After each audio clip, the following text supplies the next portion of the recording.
Hey, hello everyone, a very warm welcome to my channel that is Life and Literature with Tanushree. I hope you all are safe and fine in this crucial period of time of world. So students, my learners, my well-wishers, a very thank you for your positive support.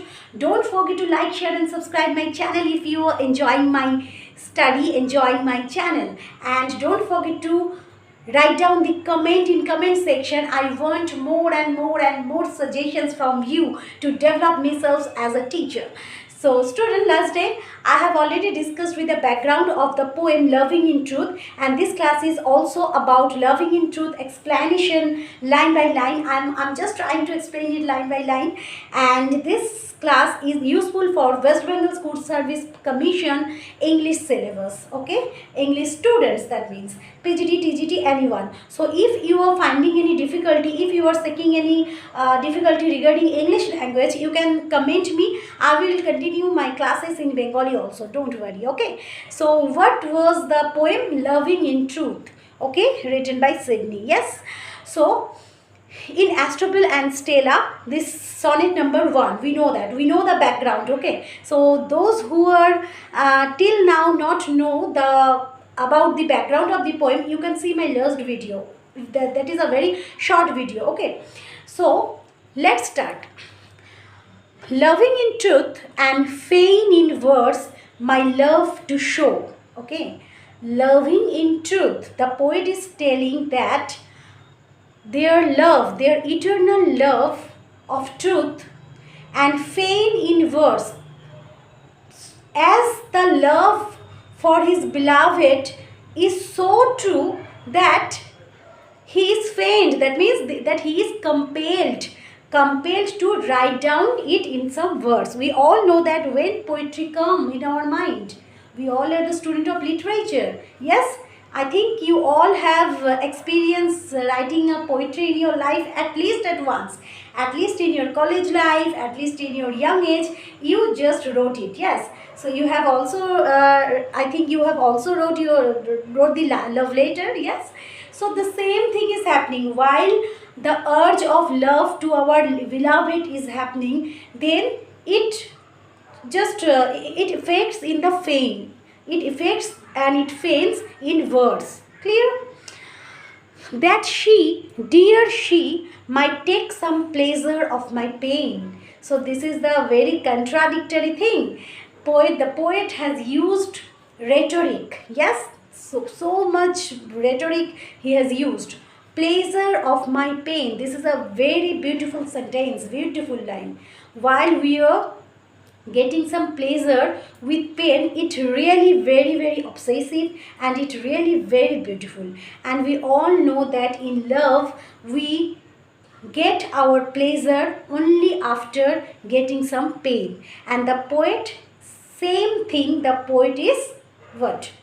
Trying to know us, trying to write down. Pleasure might cause her dread, reading might make her know. So the pleasure, while she is reading the letter, might be she is full of pleasure, she is blooming like a spring flower. Yes, and reading might make her know, knowledge might pity vain.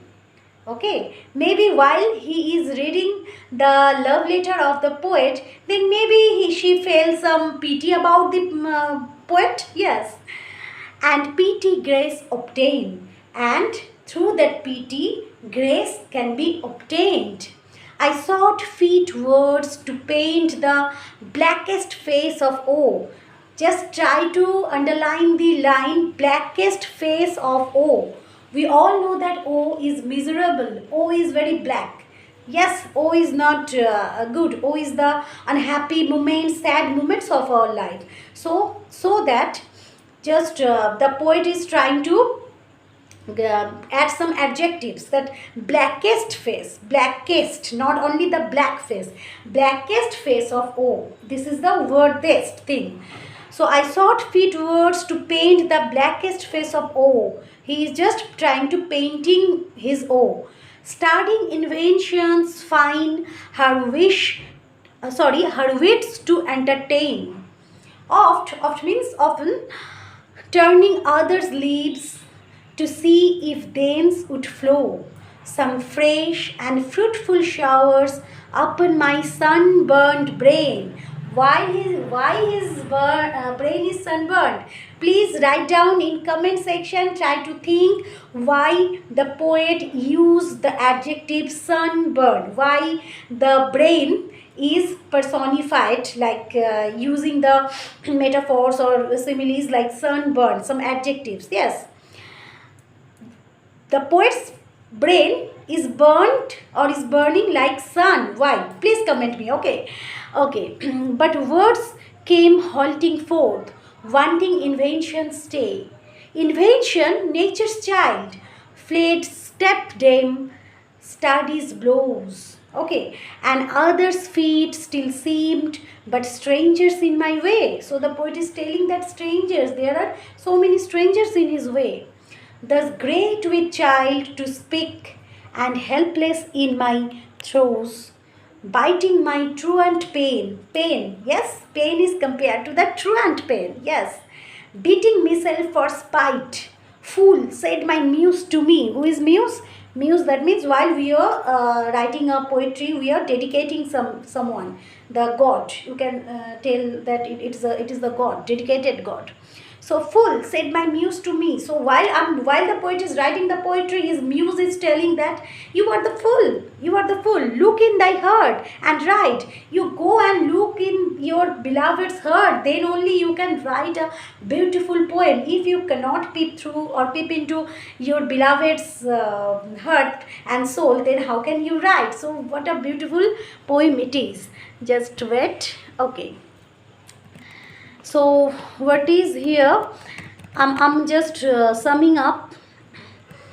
The poet acknowledges that he truly loves the women he is to write about and wants to convey that through the poetry he writes. So this is the phase while the poet is trying to write a poetry to his beloved, so that his pain in being transmuted into great verse will please the woman who he loves. Okay, so the pain what the poet is facing, it will become a pleasure while he will write his love story, okay, in a verse, in a poem. This will have the knock-on effect of making her want to read on, and through reading on she will come to know how deeply he loves her. So the poet has the true feeling or true love, but he cannot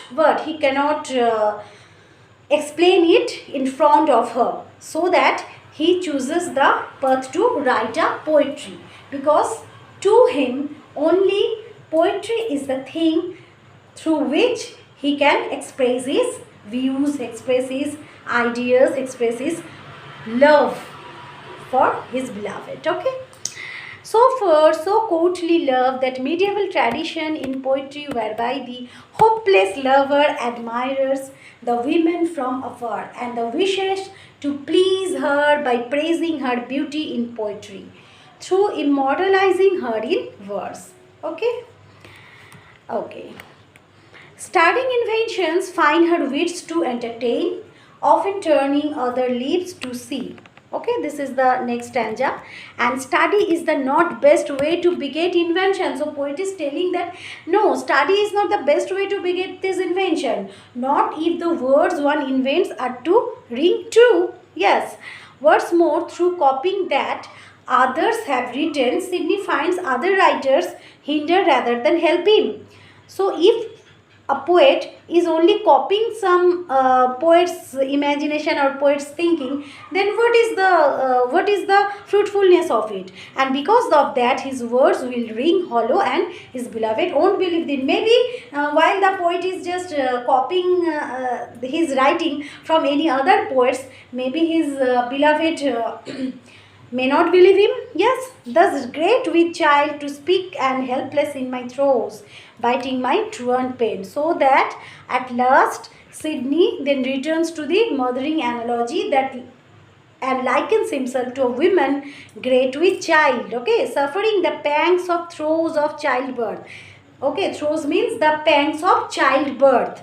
he bites his pen. While that means here the poet tries to compare the things, compare the pangs of childbirth with the bite of pain. While we cannot write something, suppose in our examination hall it happens that while something is in our brain, something is in our mind, but we cannot write, what we do, we just bite this pen. The same thing happens with the poet. Okay, so commanding him to in his heart and start writing. So who is commanding here?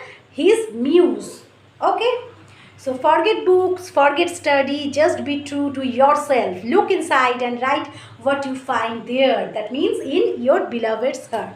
Okay, students, so this all are the summary. That means if we sum up the thing, that poet has a true love to his beloved, but he cannot write the poetry, he cannot give a sense of beauty in his words, because he is just trying to copying from another poet.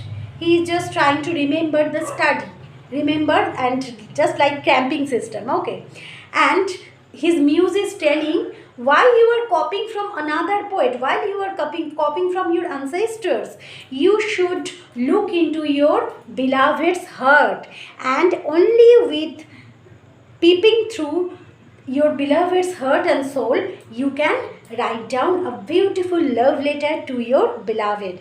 And also the truant pain is compared to the pang of childbirth. Okay, students, so I think you all are clear with this thing. Thank you very much. Don't forget to like, share and subscribe my channel, and don't forget to comment me if you have any doubts, so that I can make a another class for this loving and truth with your doubt session. Thank you very much, student.